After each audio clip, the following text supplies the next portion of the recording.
Yes, today we are going to talk about the conflict that is going on in the Middle East. The Iranians are defending their territory with whatever they have, and we know that they are very capable of defending their territory. Harry, what do you think you want to say about this?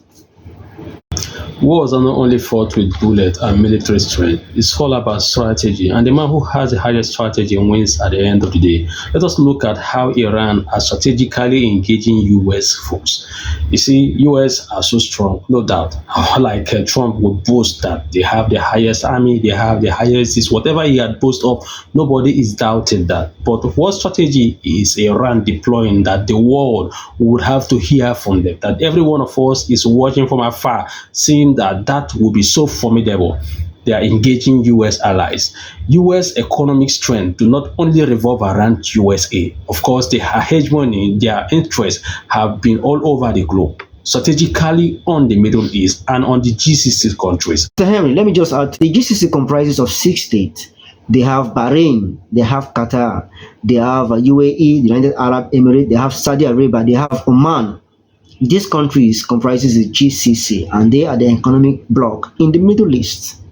Their contribution is up to like 23% of output, the daily production, which all of this they sell in US dollar and then transfer this to the American stock market where they invest in. On an event that this is really hampered by the activities of the world between US and Israel against Iran, that would also mean that this oil would not be sold, and of course too would not also be invested in the American stock market.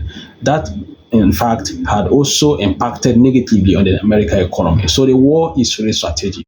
Yes, thank you, Mr. Henry. Israel, US and Iran has disrupted globalization by choking key maritime trade routes like the Strait of Hormuz and the Red Sea, forcing logistical routing and driving up global energy prices. Apart from that, what determines the world hegemony, continuity of the world leadership can be considered in four aspects.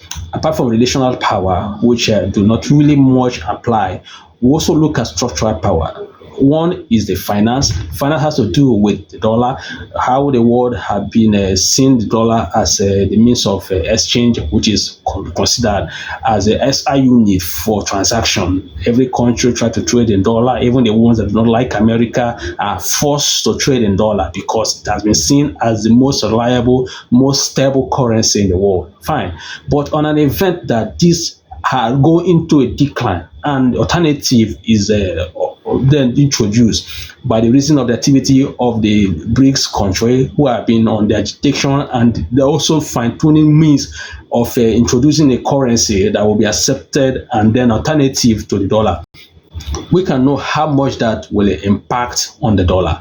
Also, too, the one other factor that contributes to the world structural power, that contributes to hegemony continuity, is on military. Fine, America has what it takes, but the war itself too, we do not know how much the war would last. We don't know how much America will invest in this war and the casualty that will be recorded. Why they are doing this, do not forget that their rivals, which is China, are not involving in this. They are doing their businesses, and by that too could also mean a comparative advantage to China.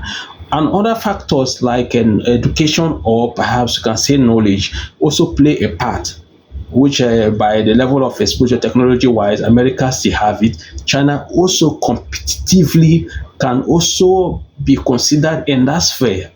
And also to the final aspect of it is production, much now in China. So China has more advantage that if America is distracted, they would leverage on that to take control of the world leadership.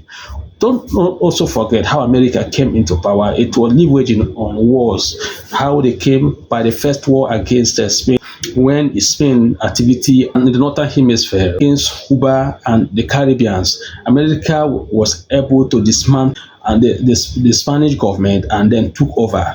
And also too, after the First World War, they showed some strength even though they went back and then would not participate in the world leadership.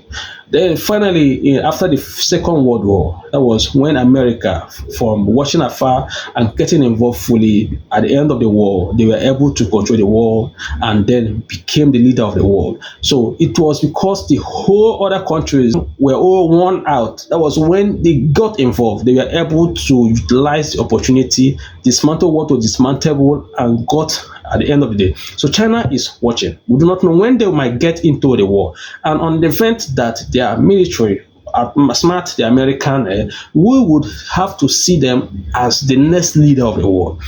Yeah, thank you, Mr. Henry.